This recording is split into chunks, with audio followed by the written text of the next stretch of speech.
Welcome to yet another beautiful, if warm, day in the Cal Lutheran campus. I'm Chris Kimball. I have the joy of serving as president here at the university, and I want to welcome you all to this very, very special event with Mayor Richard Riordan.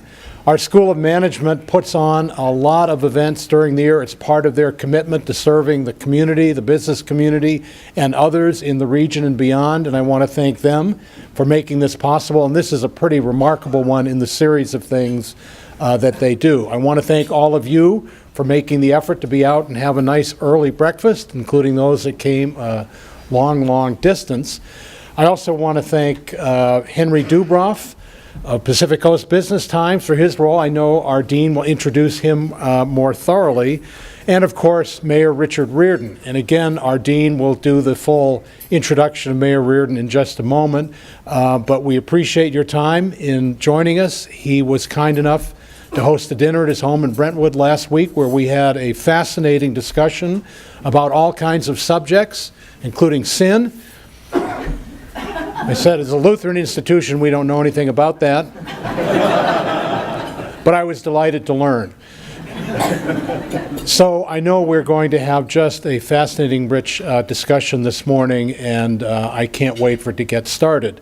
But the person behind this, who will say more about our speaker and the events that unfold, is the Dean of our School of Management, Gerhard Apfelthaler. Gerhard?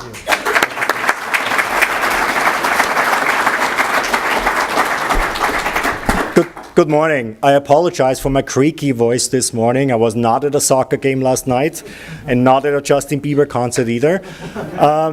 It's wonderful to see so many familiar faces and a few new ones as well. As Chris has mentioned, in recent years, the School of Management at California Lutheran University has grown from a largely regional business school to an increasingly global one, where we have students and faculty members from all around the world, including a dean who speaks Mr. Arnold Schwarzenegger's English. We have grown into a business school that can be proud to call some of the world's most widely respected scholars in their respective field its own. We have made important investments in entrepreneurship education and the startup community. We have created award-winning online programs, and we continue to innovate with one goal in mind: to serve students by helping them to live out their purpose and to be successful in their lives and in their professions. I happily admit that we don't do this because we're so smart and so good looking. We do it because we're learning from others. We learn from advisors, mentors, and role models, such as today's guest speaker, Mayor Richard Riordan. But before I tell you more about Mayor Riordan, I would like to recognize some of those other important people who help us on the way. President Chris Kimball has already spoken to you. He's a wonderful supporter of the School of Management, and so is Dr. Leanne Nielsen, who is our provost.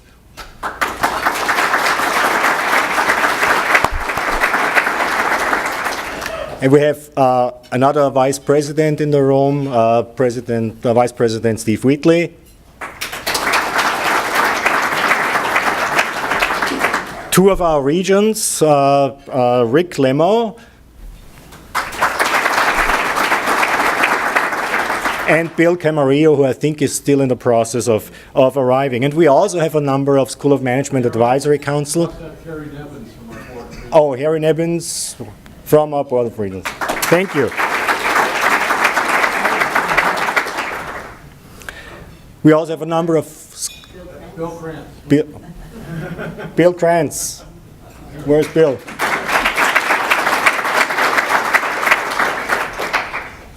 We also have I forgotten anybody else? We also have a number of School of Management Advisory Council and Executive Council members here, a number of faculty members, students, too many to recognize them all individually. So why don't you just stand up or wave your hand so that we can give you a collective round of applause.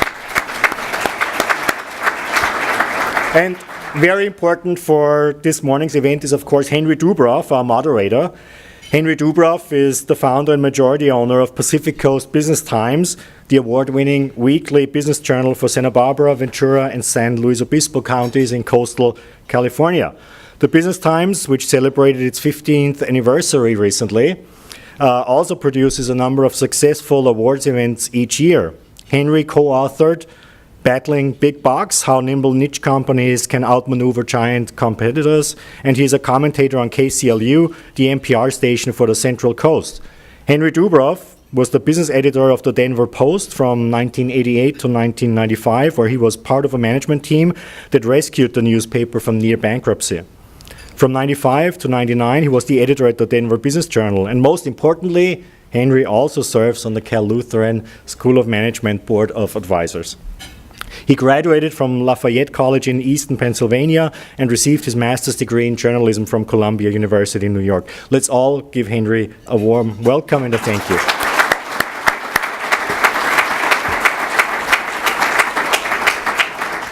And now, for the guest who really doesn't need an introduction, Mayor Richard Riordan. Born in Flushing, New York, Richard Riordan attended Santa Clara University and graduated from Princeton University and Michigan Law School. After his service in the Korean War, Richard Riordan moved to California and began his influence on both the private and public sectors as a lawyer and a venture capital investor. He served 2 terms as the mayor of Los Angeles from 1993 to 2001, and as California Secretary of Education from December 2003 to June 2005. Mr. Riordan was elected mayor of Los Angeles in 1993 and was re-elected by an overwhelming margin 4 years later, with more than 60% of the voters supporting his efforts to improve public safety, create quality jobs, rebuilding neighborhoods, reform Los Angeles public schools, and make government more common sense. Richard Riordan is a man of action. When much of the city, including grocery stores, closed following the riots, he launched his own relief effort, paying to establish makeshift produce markets and to send mobile medical vans into Watts and South Los Angeles. He fought vehemently against San Fernando Valley secession, and the prime motivation was his belief that it was morally and ethically wrong for more affluent communities to abandon poorer ones. In 1981, Richard Riordan created a charitable foundation that bears his name with one goal in mind: to teach children how to read and write. And to date, the Riordan Foundation has distributed some 27,000 computers to 2,200 schools in 40 states, and he enabled the purchase of about 200,000 books for elementary classroom libraries. He also donated over 1 million books to California penitentiaries. For children with limited access to books, Riordan created the Recreational Reading Mini-Grant program that awards grants to teachers to help them create a library inside their classrooms. And since '93, this program has donated $2 million in book grants and serving tens of thousands of children in grades pre-K to 5. Riordan also launched Read to Me, a citywide reading program that encourages parents and caregivers to begin reading to their children at an early age. His appointment as California Secretary for Education in 2003 marked Governor Schwarzenegger's first cabinet appointment. A strong believer in the need of meaningful education reform, Riordan created legislation that demanded accountability and ensured that every California student benefited from a quality education. Riordan's appointment as Secretary for Education was just a natural extension of his civic activism and public service.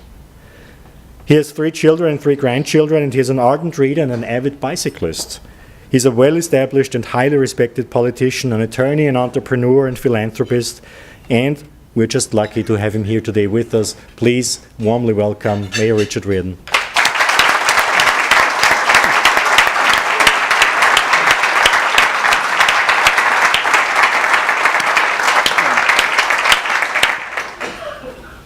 Hi, Dick.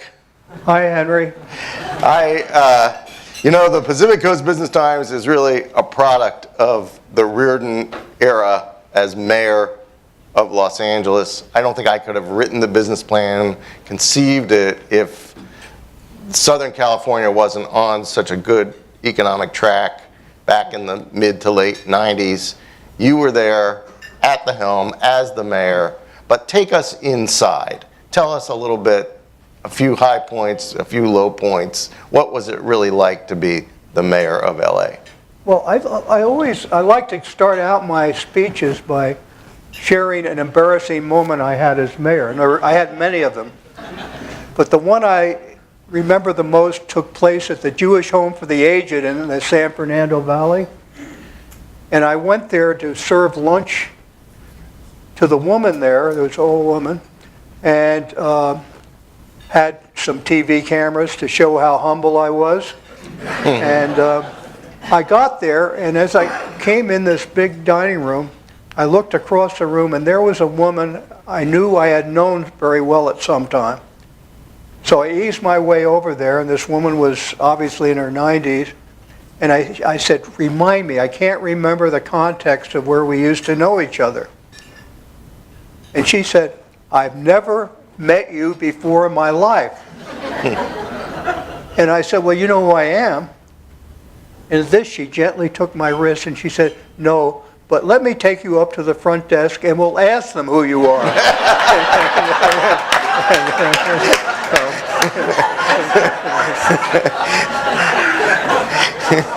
So sometimes you get no respect,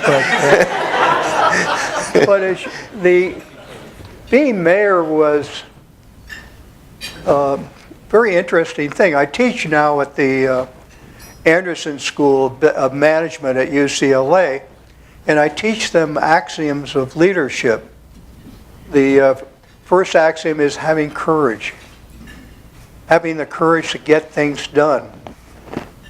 And also, well, they say, if it's much easier to get permission or forgiveness, much easier to get forgiveness than to get permission. So just do it. And then a part of that is, I always say, only a mediocre person never makes a mistake.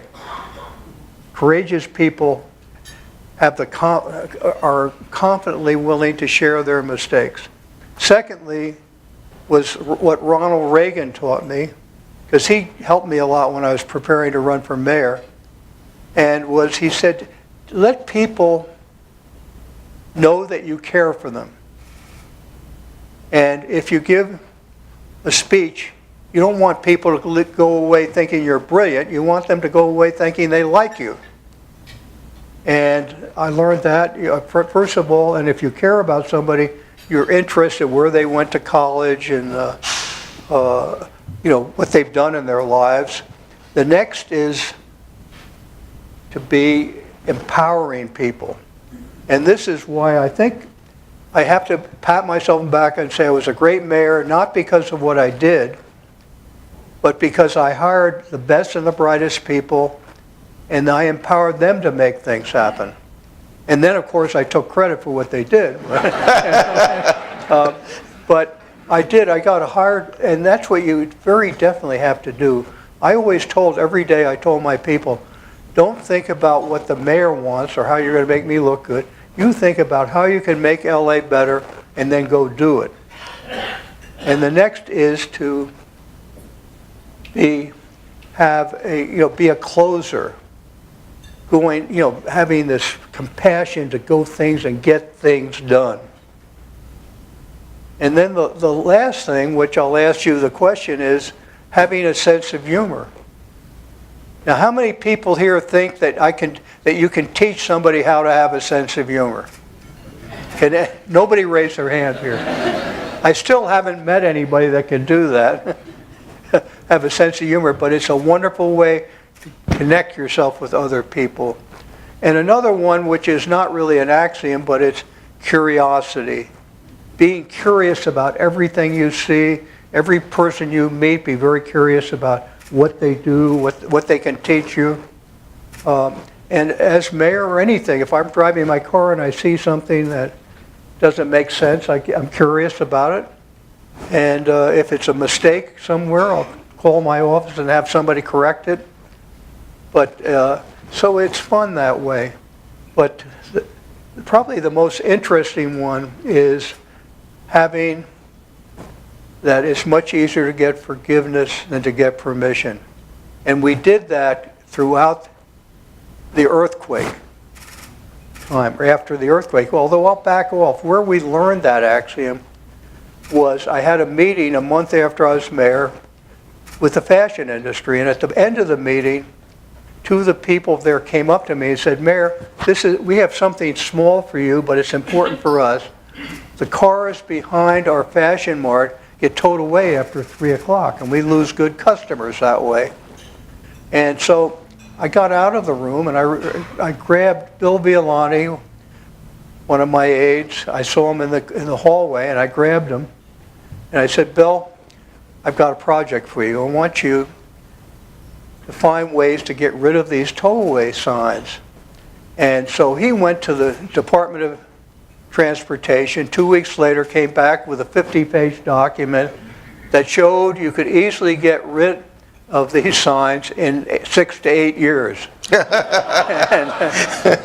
I said, I'm supposed to be a business mayor. Find me a simple way to do it. And I forgot about it. About a month later, I ran into him. I said, hey, Bill, where's that plan? I haven't seen it on my desk. A simple plan getting rid of tollway signs.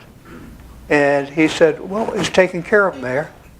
And I said, what do you mean it's taken care of? Well, it is taken care of. Just believe me, my son and I went out the next night and we took the signs down. So we did, oh, that's much easier to get forgiveness and permission. And that happens right after it was a sign. My whole career as mayor was just that, particularly after the earthquake. And the Northridge earthquake, which was the biggest natural disaster in the history of the country. And what we did, I remember getting out of bed, being knocked out of bed. I didn't have to get up and putting on some sweat clothes and going down to City Hall, to the Emergency Operations Center. On the way down, it was totally dark on the Santa Monica Freeway, and I was going pretty darn fast. And all of a sudden, I saw two big lights coming at me on my side of the freeway. And I did a slight swerve, not too much, and realized it was a truck coming at me. I slowed down, and I found out the La Cienega Bridge had collapsed. And that truck essentially probably saved my life, because I would have gone sailing over it. But eventually, I got about a half hour after the earthquake, I went down 4 stories below City Hall to the Emergency Operations Center. And I went through with Bob Yates, who was head of transportation. We went through all the 5 bridges that were collapsed, what the detours would be, etc. And he said the only detours on the Santa Monica Freeway that make any sense go through Culver City. And I said, okay, well, that's no problem, just use them. And he said, no, you're not allowed. State law will require that we apply to the state for their opinion on it, and they'll go out and get some people, advisors, to advise them on it. And you should maybe, usually it takes a couple of years, but I'll bet now we can get it done in 6 months. And I said, do what I tell you. You have 5 minutes to take over the intersection. And if somebody asks you, here's my home telephone number, and I'll have them call me and I'll ask for forgiveness. Well, nobody ever commented on it. There was never a question on it. And I can think of thousands of times that we use that axiom, and never once, I think only one time, there was Rita Walters, who was an African-American woman on the city council. She couldn't believe that a rich white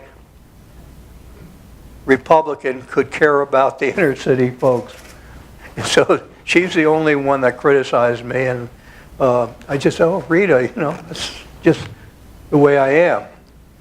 But it worked very, very well, and I think time and time again, right after the earthquake, well, the first thing I did was Monday morning, or it was on Monday morning, Tuesday morning, I met with Governor Pete Wilson, and he had a large entourage of him, of transportation people and everything, and there were a couple of people from Washington, Rod Slater, who was head of highways, for example, and we went through a lot of questions. I asked them, I said, okay, you have the architects and engineers, they've been out there to look at things yesterday after it? And they said, well, no, they will be going out. We have a plan to have them go out. Oh, when? Oh, we haven't decided yet when we're going to do it. And at this point, my mind, I held back my language, but I pulled Pete Wilson and two people from Washington into a side room, and then I blew up, used words I never use, and I said, we're going to take control. We can get the private architect and engineers out this afternoon, and this is Tuesday. We can have contracts with contractors by this weekend and get going. Well, the end result of that was within 2 months, we had all of the 5 bridges repaired, where it took San Francisco 15 years to do it after Loma Prieta earthquake. And it's just by having the private sector involved. And so the rest of it, was, well, I have to say one thing is, it's much easier to get forgiveness. I told everybody in the city, do not worry about whether you get permits from the city or other things. If your house is broken, you get it fixed. If your business is broken, you fix it or get it fixed and write the thing. And the people just grabbed it and they did it. And I have to say, in fact, the city from where before the earthquake, I was elected because we had an economic recession and we had the race riots, or Rodney King riots, and people lost, confidence in their people. And so I was elected under that, and I preached it. And for the next, 8 years, the city, the economy, everything just went zooming up. It had nothing really to do with me, except that I encouraged people to get things done. It was really the people of Los Angeles that made it happen. You get to hang out with some pretty cool people. Who are the people that you look to role models, and tell us a little bit about some of those relationships and how they work. Oh, Al Sharpton. You don't know who that is? I know absolutely who that is. No. Well, I think, Bill Ochi, who was my first chief of staff, and his teaches at UCLA, and he's a genius. Carl McKenzie, who was my law partner for years, and Carl is the most honest, brilliant lawyer I've ever come about. Bill Wardlaw, who is now a very successful in the investment business, and has just got tremendous feel about who can get elected, who won't get elected, what you have to do. And there are a lot of people around, as long as you have, I would say, it's the humility or the wisdom to seek the advice of other people. Now, you've made a career in politics, but in business, you're known for making very smart investments in smaller, medium-sized private companies. How does that work? What's your role? And how do you turn things around? And you've been really successful. Well, we have, I have an investment firm called Riordan, Lewis and Hayden, and we have averaged about 30% a year return per year over the last 30 years. And of course, with my name in there, I take full credit. But actually, it was Chris Lewis and Pat Hayden who actually made it happen. Right. Talk about some of the better investments and maybe a clunker or two. Oh, well, we had Tetra Tech. Has anybody here ever heard of it? Some of the people in the... Tetra Tech is the biggest water engineering firm in the world right now. And we essentially bought it from Honeywell back in the 80s. It was one of our first investments. And we paid, I think, $15 or $20 million for it. At that time, they were doing $25 million of revenues. The last year, they did $3 billion of revenues, and is known all over the world for water engineering. We have, I think it's the biggest Alzheimer home chain,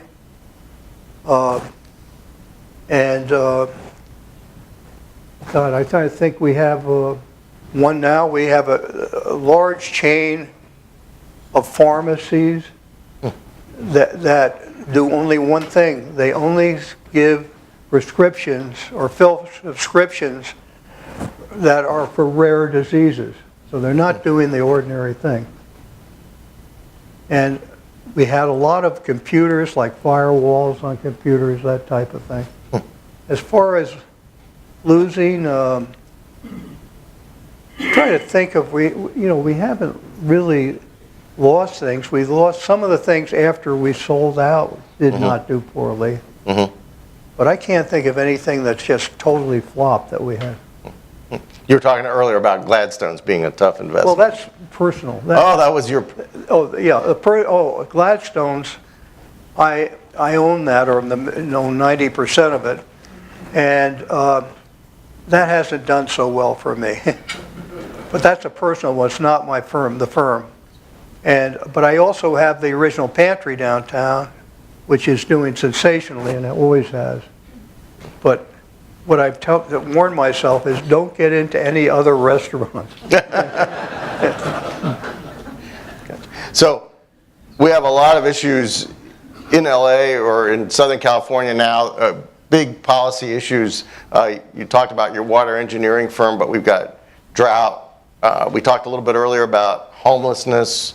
We have on the horizon 2024, possibly an Olympic bid. What's your vision for the future of Greater LA?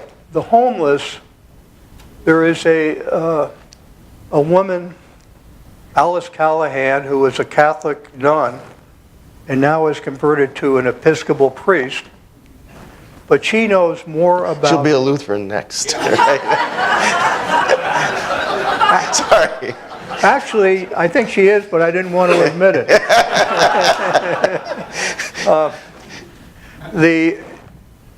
But she knows more about homeless than anybody. And studying the homeless, without going through a lot of the detail, is that in the city of LA, the number of homeless is going to grow every day, every month, and every year. A lot because of the gentrification, which I'll get to in a minute.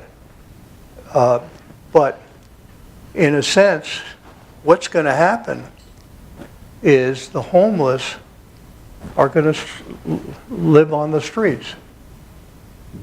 There are no, with the gentrification of LA, in other words, all the real estate going up in value and everything, there are no buildings available at a price that you can compete with for the homeless. So the only place they can stay is on the street. So what do you do as leaders and everything? You try to make it as pleasant on the street as you can.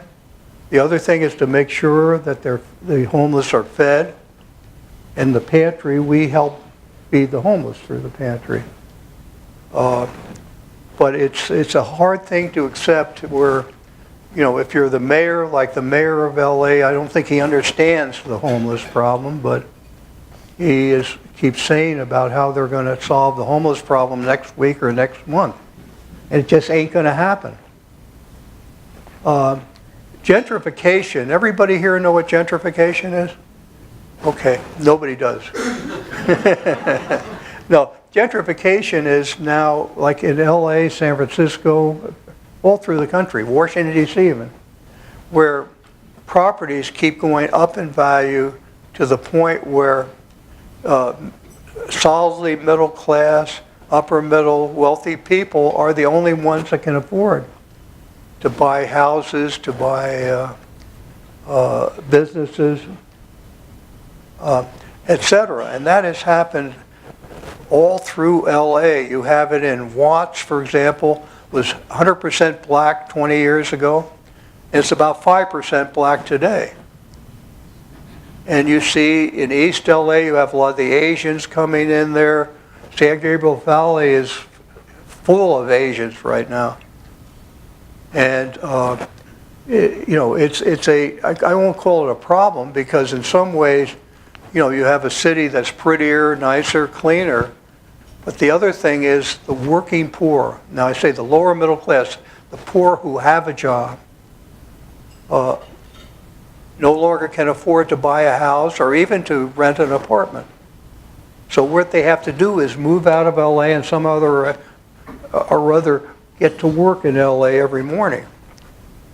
So it is, and particularly San Francisco has become giant, where companies like Google have bought a lot of the properties in San Francisco for their employees.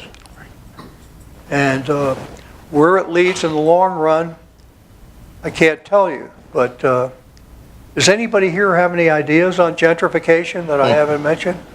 Or, Talk a little bit about the current administration, maybe some of the more fun issues. Football, we all want football, and maybe what you might make of an Olympic bid. Do you really think that will happen, and do you think that's a good thing? well, I think it's a good thing for LA if they do it right. But it starts in 2024. Right. So that's 10 years from now.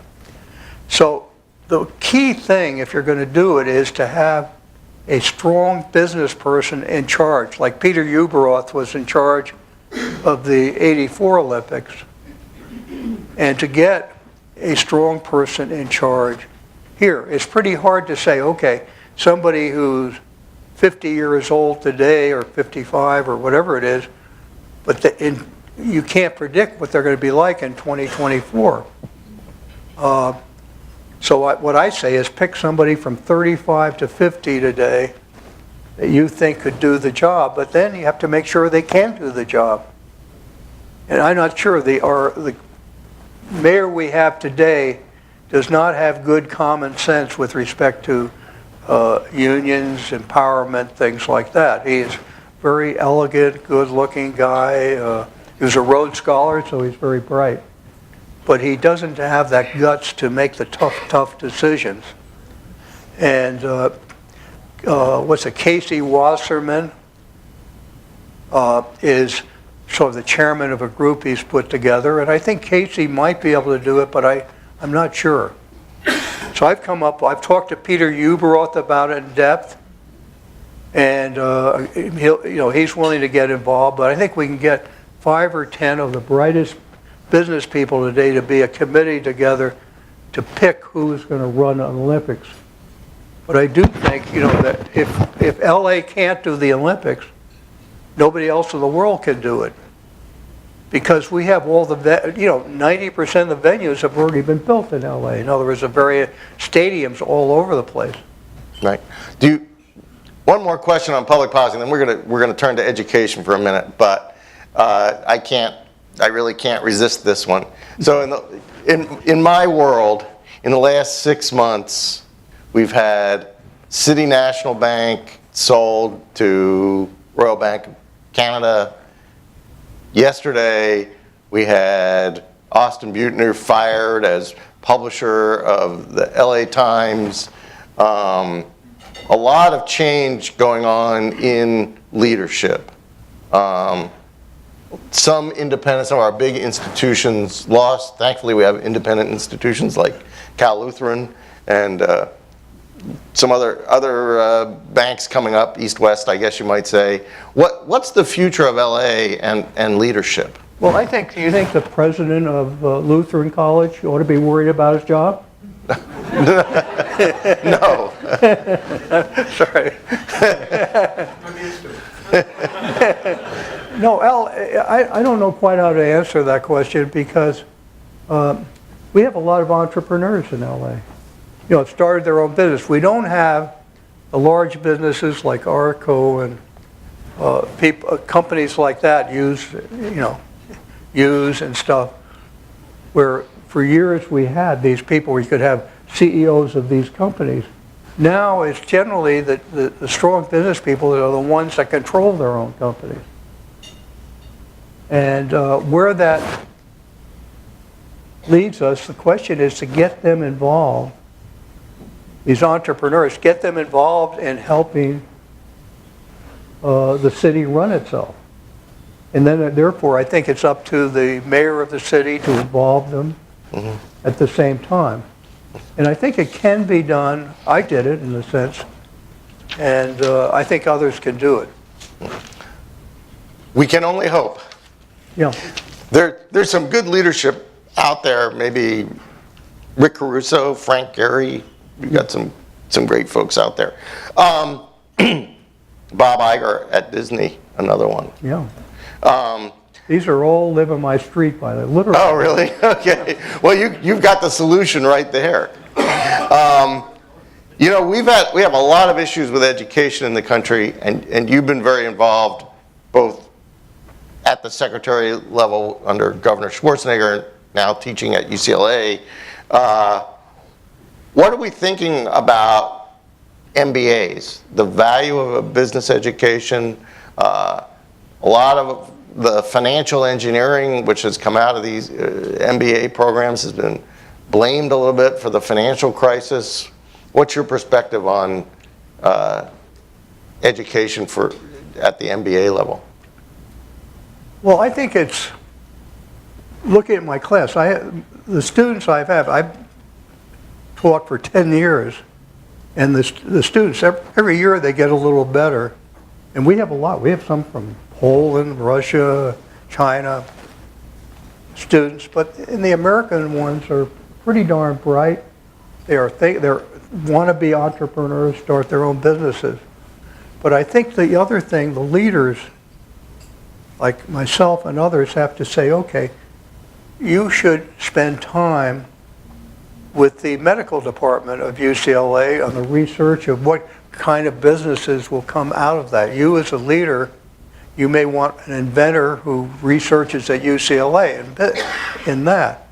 Or engineering. I talked before breakfast here that, you know, one thing I found at where I went to Michigan Law School is that engineers, somebody who has engineering background probably has the ability to get almost any kind of job in the United States today. Ask you if you can. You agree? I'd say that the largest percentage of CEOs have engineering degrees. They are. It's an example of what you're saying, that Right. the background in engineering is useful across the board. And if you look at the range of CEOs, the largest percent are people with engineering. Well, if you can't hear him in the back, he's saying the largest percent of CEOs in this country, the largest percent of them have an engineering background. And I'm envious. What about a liberal arts education? We're at a liberal arts institution, or at least an arts and sciences institution. Well, that's we it. talk about engineering, we talk about business. What's the future for liberal Well, I arts? can tell you one is the future is the students aren't taking liberal arts anymore that much. I mean, I always felt like as a lawyer, hiring another lawyer who went to a good law school and everything, I'd also want the person to have a liberal arts background because they learn to think outside the box. They learn how to, write things. So I think that's part of it. I'd say the schools, if they could give like a minor in liberal arts and a major in engineering, it would be perfect. Maybe I'll ask the president, what do you think? Well, here's, moving on, what No, about... I'm serious. What do you think about what I said? Well, I think I would disagree on one point, since the sciences are part of the liberal arts. Right. What we're seeing here is the biggest growth is in the sciences. And some of those will go on in engineering, in the medical, and so on. Well, I wouldn't mentally include science and engineering, coming together. I'm sorry. No, that's good. What about the idea of putting together business education and public policy? It's something that we do here at Cal Lutheran. Arguably, our mayor, who, I went to Columbia Journalism School, he went to Columbia CEPA, it's Public Policy School. Maybe he should have been required to take a class in the MBA program, just so he might understand business a little bit better. Did you go to Columbia? Yeah, I did. Yeah. Because I grew up in the Bronx, and we used to go to the Columbia football games. Oh, You know, poor suffering guy. well, back when I was there, Army, which had Blanchard and Davis back then, was #1 team in the country. They went 45 games without losing a game. And the last team in 47, the first game of 47 before they started that streak, they played Columbia, and Columbia beat them. It's probably the last time they won a football game. Right. I was also on December 1st, 1941, the day that the Japanese bombed Pearl Harbor. I was at a Columbia football game. Wow. And because of the 6-hour difference, when the game started, we didn't know anything was happening there. But in the middle of the game, the loudspeaker said, "Will Colonel William Donovan please call his office? Will Admiral so-and-so call his office," etc. Wow. Well, that's a heck of a memory. Do you, we see a lot of problems these days with student debt. It's a big public policy issue. The graduate students you're teaching at UCLA, some of the students here, we're doing better at Cal Lutheran because we have a lot of resources to help them underwrite their debt. But even so, what's the solution there? No, because I was going to say something that the president wouldn't like here. No, I think the student debt is that most of the campuses are defrauding the students. You know, why does UCLA have so much debt? That's so they can give their professors more money, because they can build buildings with it, et cetera. And, you know, why not have cheaper buildings and other things for the students without any debt at all? Which there was no debt when I grew up at colleges. But it's something that's unfortunately you've got to play ball with, and I don't blame Cal Lutheran for it, because you can't compete with other schools unless you do it. But I think it's a terrible, terrible thing to keep going. Does anybody want you want to defend what they're doing? Well, you're right about the arms race around buildings. Somebody builds a new building, every competitor has to keep up with it. Now, in our case, as a private institution, buildings are going to be paid for by donors. We're always glad to expand that base. And so the student indebtedness rises out of these other expenses. And yes, like a symphony orchestra, most of your money is going to your talent. And they're going to learn to pay it a little bit more every year. And so it just keeps ratcheting up. No. And there, I would say nationally, no one has a good solution to that problem. And all of us, public and private, do not do a good job explaining why things cost what they do. It's the worst thing the higher ed industry is. Well, I'll say one great thing about Lutheran College and others is you can build buildings here for about 40% less than it costs UCLA to build a building, because you don't have the bureaucracy that UCLA has. So maybe part of the solution is more private education or public-private partnerships to reduce the cost. Right. What other questions did you have? You know, I'm just fascinated. Talk a little bit about your interaction. You talked a little bit about having some fairly steady interaction with some of the real other business luminaries of our day.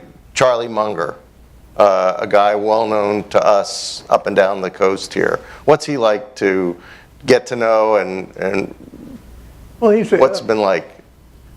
He has a great sense of humor. He's willing to share his brilliant thoughts with others. I've made a lot of money based on his thoughts. And he's a lousy bridge player. We used to play a lot of bridge together.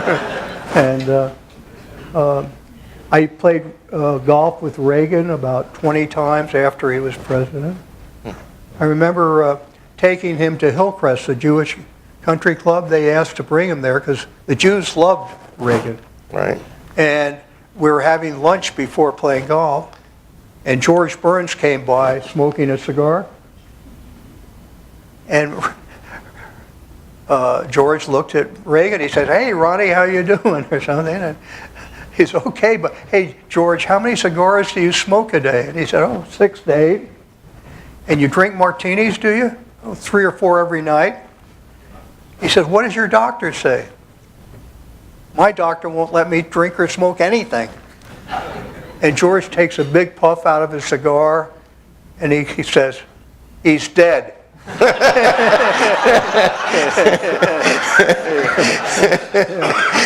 But being in LA, you think of all the, great people that come by. Jeb Bush right now, we had a meeting in my conference room about 2 weeks ago with him, and it's a wonderful city, particularly if you have a little bit of notoriety as a mayor or something.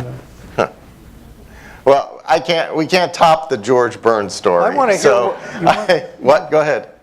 Anybody here want to? Let's turn it over to our audience, and maybe we have some questions. I just wanted to mention you have question cards on your table, so if you would write down your questions, hold them up, we'll collect the cards and bring them Yep. together. But we don't necessarily have to have the cards. You can just stand up and ask. And if it's a question I don't like, I'll have you removed. All right. Well, the first one is one that I didn't get to when we were talking. What are your thoughts about the millennial generation? Oh my God, the baby boomers? No, the new ones coming up. The very young, the 20-year-olds, the 20-somethings today. Well, I think they're going to have a very different life. It's not going to be as easy as the people in this room. It's very, very unlikely they'll be able to afford a house, single-family house. I met with a group of doctors about 6 months ago, and they said, what's happening now is the fellows coming out of medical school, with the exception of maybe 2% of them, will not be able to afford to buy houses, doctors. It's hard to believe. And on baby, so I think it's going to be a lot tougher, but that you do have the technology is going to have fewer companies can do more. What that's going to do for the group is going to be very interesting.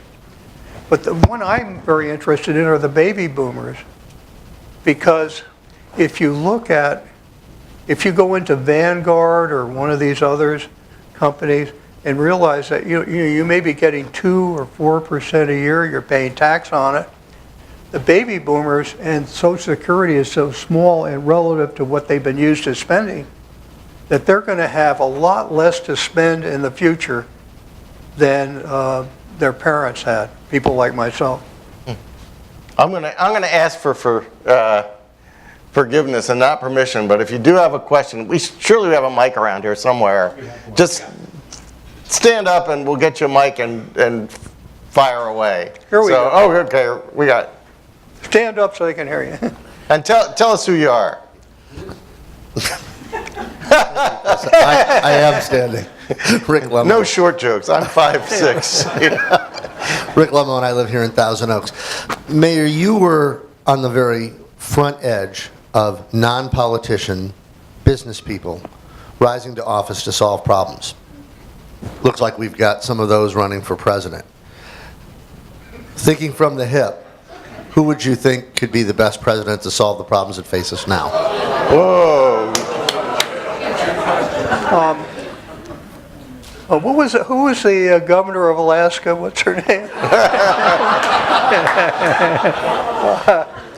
Well, I'm supporting Jeb Bush because he had experience as governor of Florida and really did a great job there. I think he has a personality and everything to do it. You'd think Obama would be perfect because he has a lot of things, but I think he's a joke and he's scary. So the question is others. I think Hillary has really no background in running anything. So it's going to be very interesting, but it's interesting if you go back at all the presidents, how few of the presidents in our history had management skills. I think you have Lincoln had some, I think Eisenhower, even Nixon to some extent. By the way, I'm starting to read a book now called Being Nixon. And it's not that in fact, people on the right wing don't like me that much, but it's a very good book, and I think Nixon was really a great president, except that he had some paranoia that got him in deep trouble. But he was, on social issues, he was fairly liberal. Let me go back to this one question because it's germane to the issue of Nixon because it has to do with China. Nixon opened up China. We've had this amazing 10, 15-year run for China. California, especially Southern California, very close to the Pacific Rim. What about what's going on in China, the meltdown? You're a smart guy. What are your thoughts on trade and the future of China? I wish you hadn't asked that. No, China is, of course, it's a huge country, and one way to look at it is there's like, I think 170 million people who live relatively near the ocean, and then the rest of the billion or more live inland, and it's like two countries. The people that live, 170 million, are living well. They have opportunities in business and entrepreneurship. I think somewhere along the way they're going to need really good management among the people, and all of a sudden everybody saw them a year ago as growing at 7% a year, and by the year 2025 or something they'd have a higher gross income than the United States, and all of a sudden they stumble, which should have been predictable. So I wish I was smart enough to know everything. It's a little bit like Malibu and then, Right. Brentwood and, East LA. Well, I'll tell you an interesting thing is a lot of them are moving into my neighborhood in West LA. In Malibu they're in. And How about another question from our audience? Sandy? Thanks. Sandy Smith, former mayor of Ventura and adjunct professor here at CLU. I'm just going to throw the ball into the court a little bit with a broad question, but as somebody who oversaw the governance of a municipality, county government, state government seems so broke, it's like, how do we fix it? Things are getting kicked down to the local level, so maybe you could speak a little bit about those relationships, the pressures on municipalities. Is the answer more power at the local level? How do we get that sort of those ideas and leadership to impact the way we run the state of California? wow. You have the same problem in Washington and California. You do not have the power to fire any of the bureaucrats. So the bureaucracies seem to grow every year. Presidents and others come up with new bills that create more bureaucracy, and it just, it's totally stifling. And you see it in Sacramento. You can't fire any of the bureaucrats, and they're so jealous they're not doing anything to change it. Now, I'll go probably maybe something you'll enjoy. I think Prop 13 was the worst thing that ever happened. Now, as a rich person, which I am, and as a big home I bought in 1980, I should like it because I'm paying a lot lower tax, real estate tax. But what happened, Prop 13 took all of the taxing power from the local governments and put it into Sacramento. And I think until we can change that, you're not going to have any really good common sense in running the government and running each city. Now, ask the mayor back here, what do you think about what I said? I think you're right on. You? Okay, I love you. He's an easy guy to love. What about, oh, we got a question down here. Greg? Greg Van Ness, Chief Executive of Tolman & Weicker Insurance Services in Ventura. Mayor Riordan, there's been a lot of national news and controversy about the relationship between police and the black community. Could you share your Great question. experience in Los Angeles and your thoughts about what works best? Great question. Well, in Los Angeles, what I did and everything is I became very friendly with the African American community, particularly the pastors and the churches. And so that went very well for a period of time, at least when I was mayor. But then you look at places like Baltimore, it was Baltimore or St. Louis, I guess, where Ferguson was. Both. And you have I don't know what to call it. You have the black community has not, been raised up into a better education, or parents, two parents per household. And so what you have is the black, if you look at the blacks 30 years ago compared to today, they're much worse off today because the drugs, the lack of two parents in the house. I went to a school, a grammar school when I was young that was 50% black. And I was friendly with their blacks and went to their house. They came to my house. But back then, they had two parents. And they were mean and tough on these kids. If these kids weren't learning, these parents really got rough with them. You don't see that today. I wish I could answer it better. Do you think, I think that, and on the policing side of things, have the police overreached, or are we creating a situation now where we've got a new cycle of violence? We've seen homicide rates go up and a lot of violent crime okay, increase. no, I didn't answer the main part of the question then, yeah. It's a tough issue. I mean, if you look at, if you say, okay, most of the 95% of black murders are one black killing another black.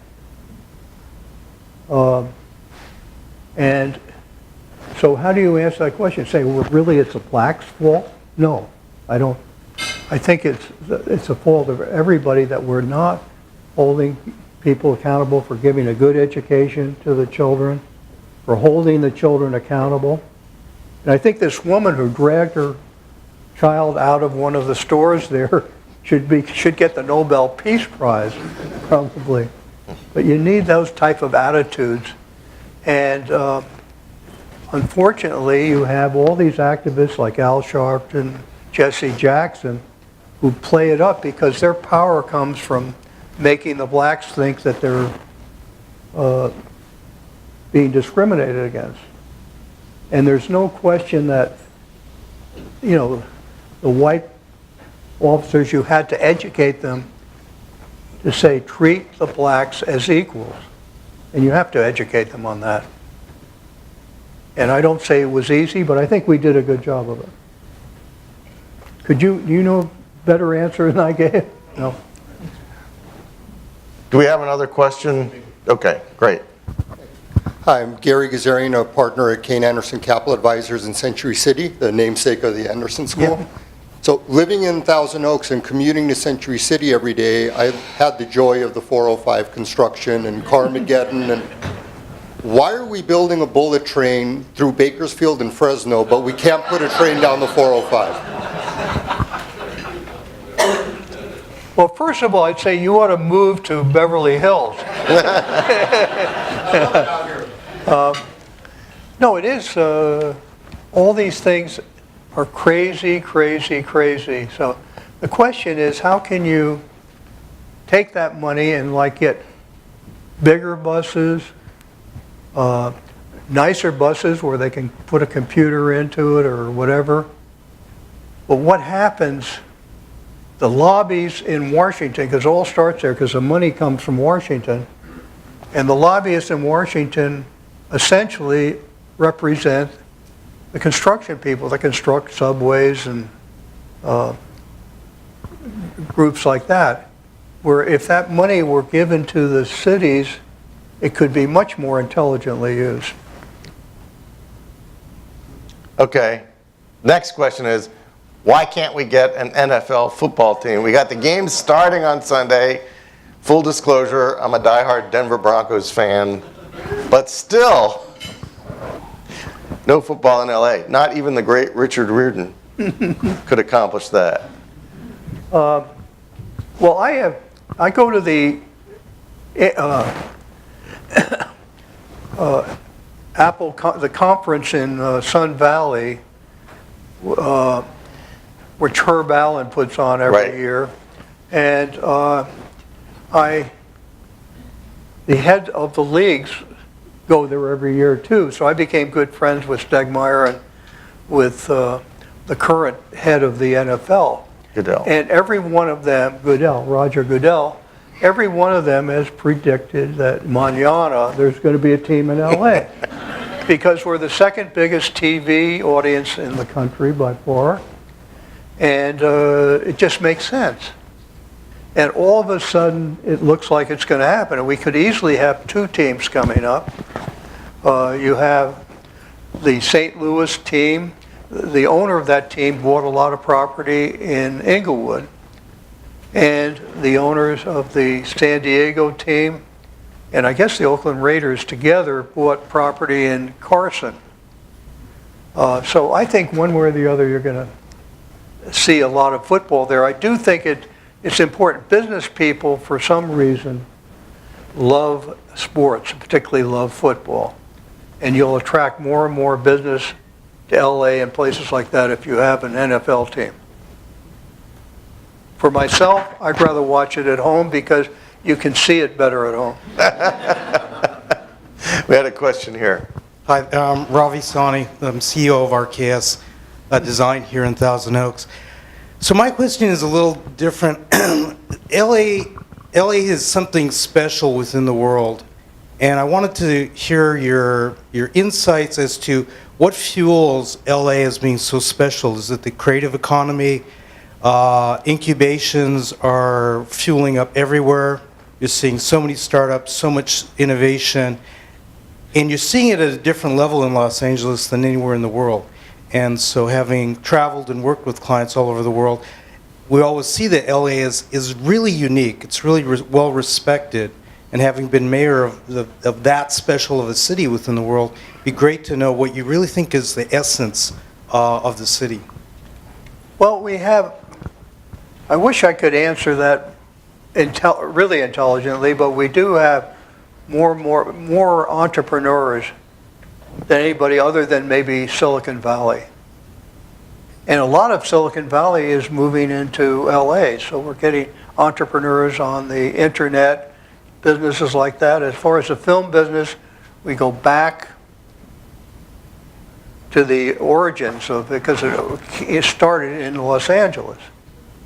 But what's happened, by the way, is through the last 10 or 15 years, the unions have fallen asleep, and the result is that Vancouver, when I was mayor, had the ability to shoot maybe 1 or 2 movies at a time. Now they can do 25 at a time. And you have Toronto, New York, other parts. Atlanta, there, but somehow or other, the industry, is grown dramatically because you have more TV shows, Netflix, HBO, and everything. And it just seems that LA, we have the people who have grown up in that and know how to get involved, and then eventually how to lead in it. But I'd love to hear what you answer for that, because I don't have a good answer. My answer is that I think it's I think it's the dynamics of just how Los Angeles, as you say, grew up focused on entertainment. I think that influence carried through pretty much everyone's life. Growing up in the San Fernando Valley, even though I didn't go into entertainment, I think the influence of a culture that focuses on experience drives a different level of thinking. And so when we're engaged in working with offshore companies, you see culturally that there's a cultural difference. You also see a cultural difference in the different cities within the country. So I think it's the influence of Hollywood. I think it's the influence of Disneyland that caused people to think about experience on a different level. How do you get into people's hearts through their heads? I'll give you an A+, I'll take a B-. Oh, we got a couple more. Over there, and then you've been very patient, so you're next. My name's Daniel. I'm a young man getting into business, and I'm actually interested in what pieces of advice or single piece of advice were you given as you were entering office that would most influence you, and then what book maybe influenced your leadership? I don't say being in office, maybe growing up, but I think young people,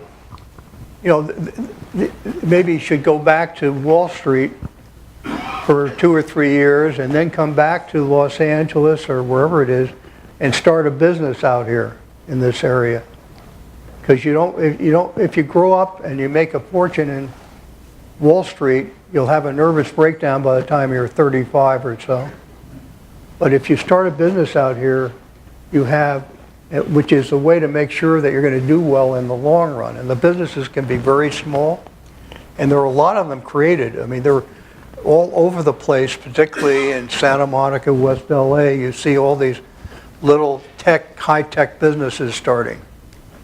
And that's what I predict to my students at UCLA. Get some knowledge elsewhere, but then come back and do it today. And the other thing is get to know your fellow students, because you may want to use their expertise to help you in your business. Did you have a book that Did you have a book that influenced your leadership, or that you can point to as something that maybe changed your life? Not that has anything to do with business. It doesn't have to. Well, in business, I love Parkinson. He wrote a lot about economics and Parkinson's law. There's a great book out, it's not very popular, but by William Draper, who is really the founder of venture capital, and it's called Startup, I think. And it's a simple but excellent book. You have my book, The Mayor, which Paid commercial announcement right here. yeah, which we'll sell you one today for. I was saying, do we $5 or $10? If you buy one, he'll sign it. So Yeah, right.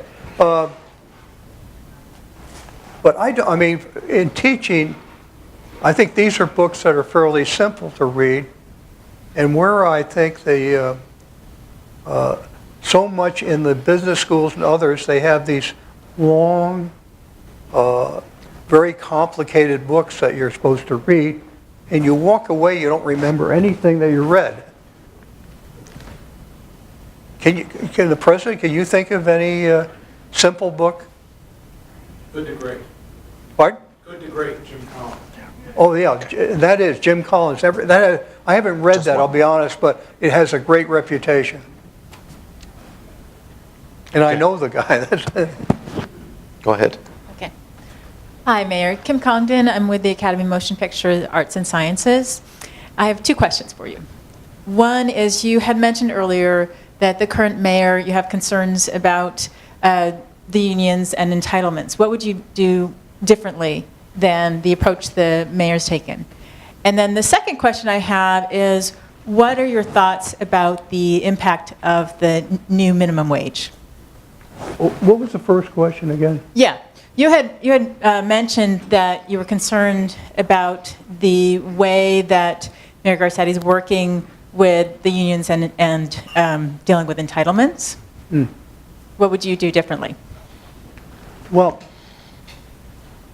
or the first question with the mayor is to hire the best and the brightest people who have backgrounds in management and not just politicians. And the question is whether somebody like that, he's a Rhodes Scholar, whether he can take, what he's done is, and trust business people to help him do things, whether he can learn that. If you say you'll be a famous mayor, a great mayor, if you learn how to do that. Can you teach somebody that? I don't know. And on the minimum wage, we could spend all morning, I suppose, talking about that, is the big argument against it is that you won't be able to compete with other states, other cities, other countries. Other counties.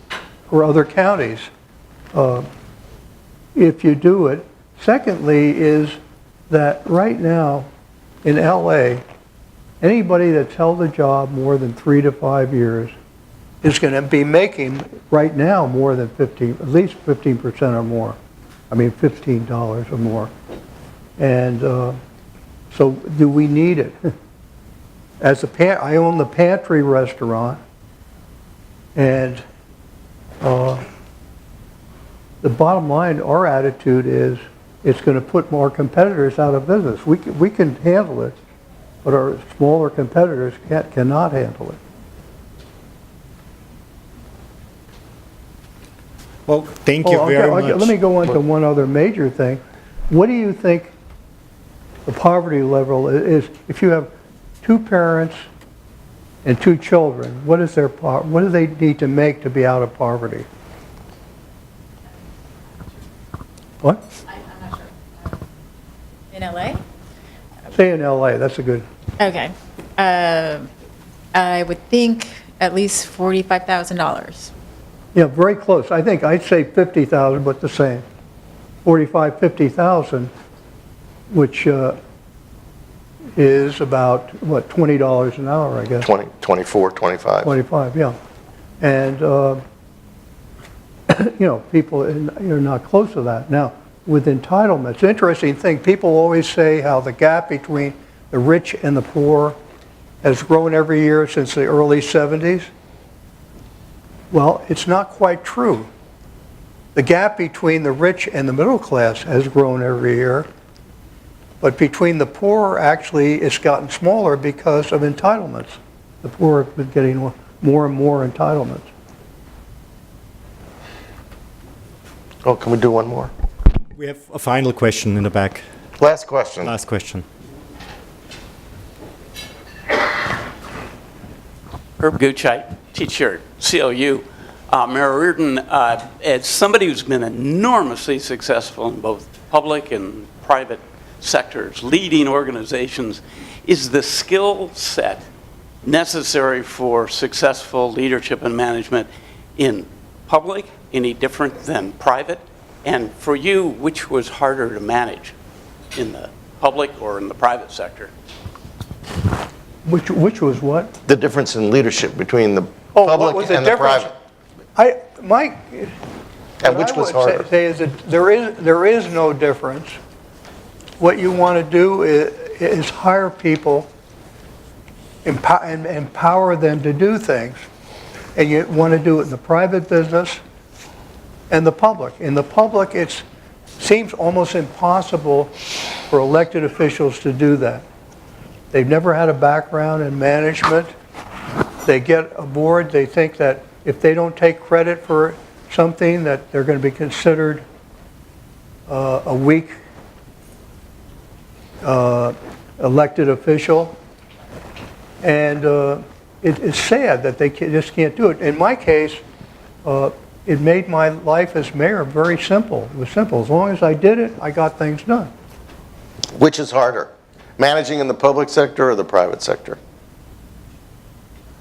I think it's, in the private sector, so, I mean, is tougher because in the public sector, No competition. what? No competition. No competition, right. Well, I thank you all here, Lutheran. I'm a Roman Catholic, and I have some things I'd like you to sign before you come.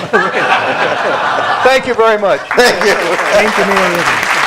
That was fun. Thank you.